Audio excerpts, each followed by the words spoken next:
Good day again from heavenly Glengarry County.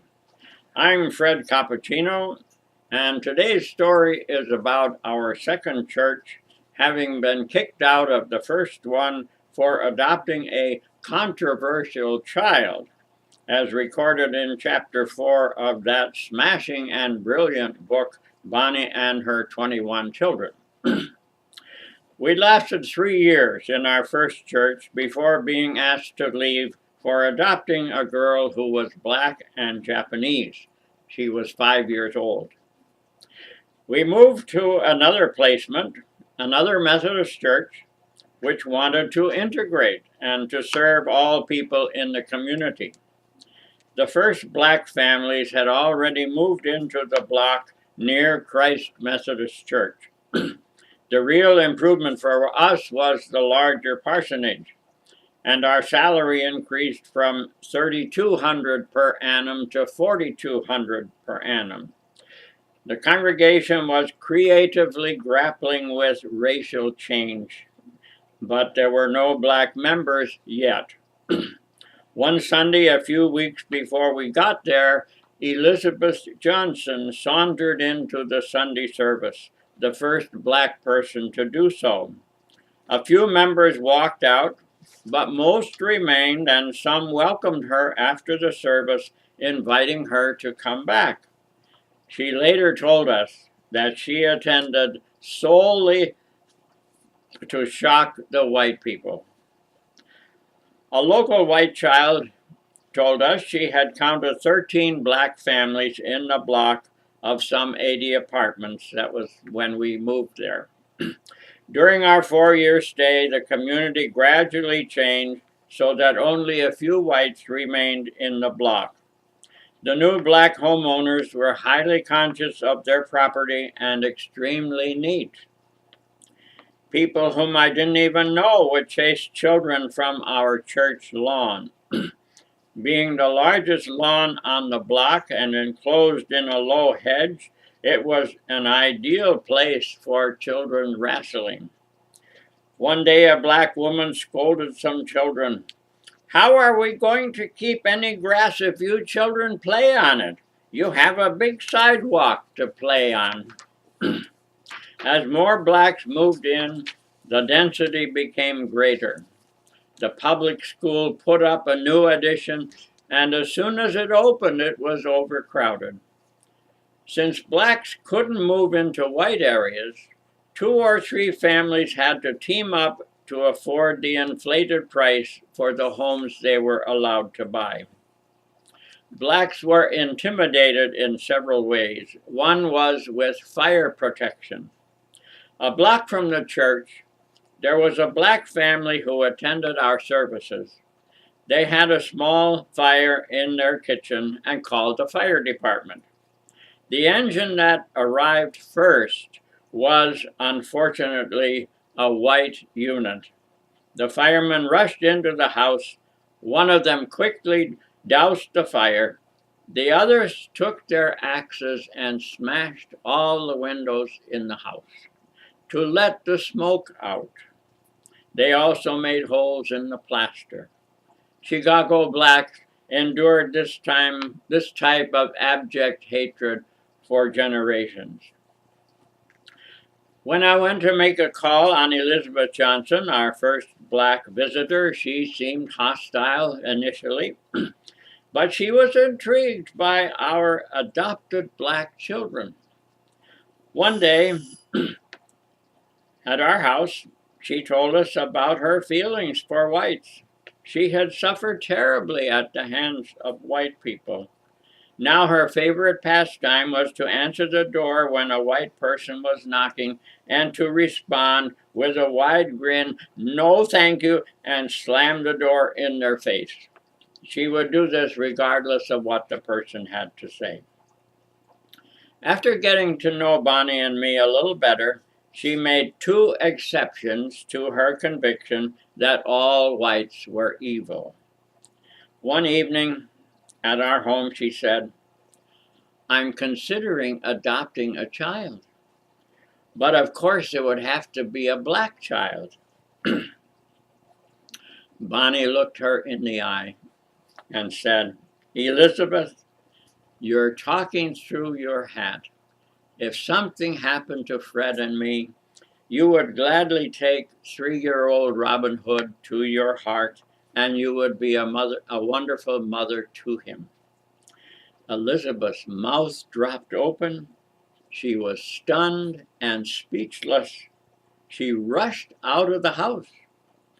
The next day, she came and admitted that, of course, she could love even a white child.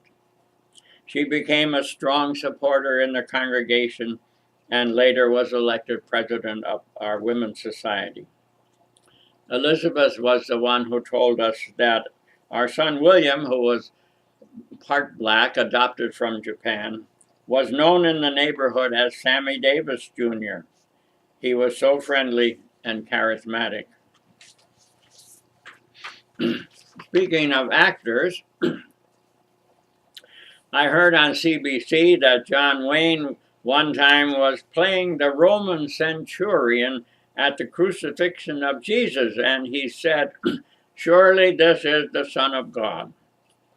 And his director said, "Do it over, John, and put some awe into it." So they did a retake. And John Wayne said, "Ah, surely this is the Son of God." There you are. And now another story from Child Haven.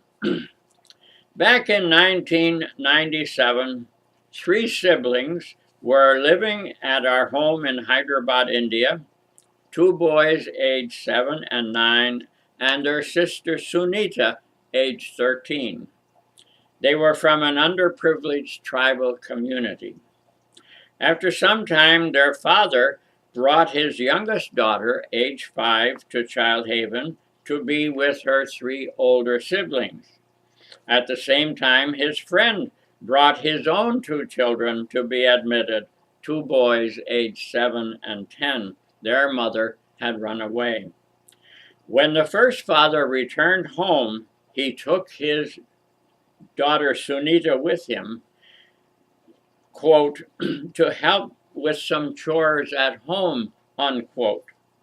But Sunita's friends at Child Haven said she had confided in them that her father was planning to marry her off at age 13, and she didn't want to marry.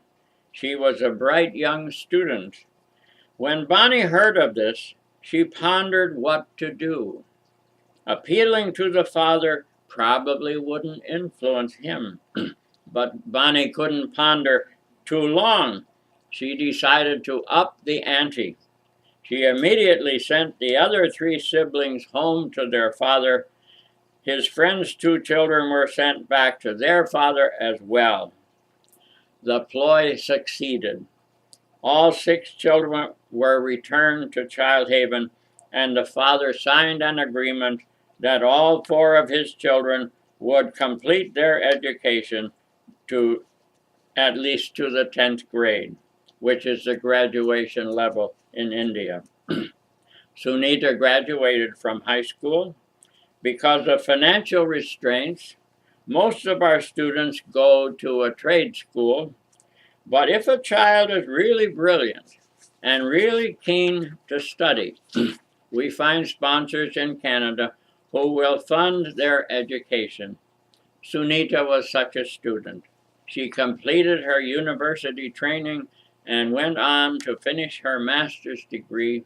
She is happily married to a fine young man of her choice. Here endeth the reading from Child Haven. And now, a special treat to you. We ain't got a barrel of money. That's the story of Child Haven.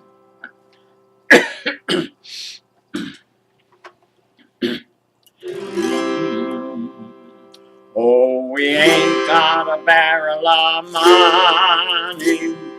Maybe we're ragged and funny, but we travel along, singing a song side by side.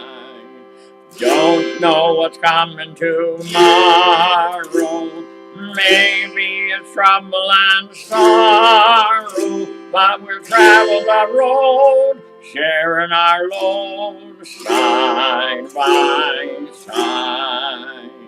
Through all kinds of weather, what if the sky should fall? Just as long as we're together, it doesn't matter at all.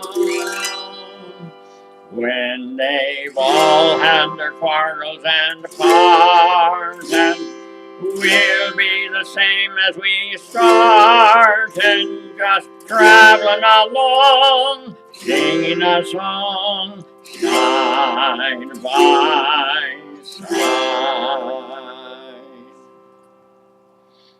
See you next time.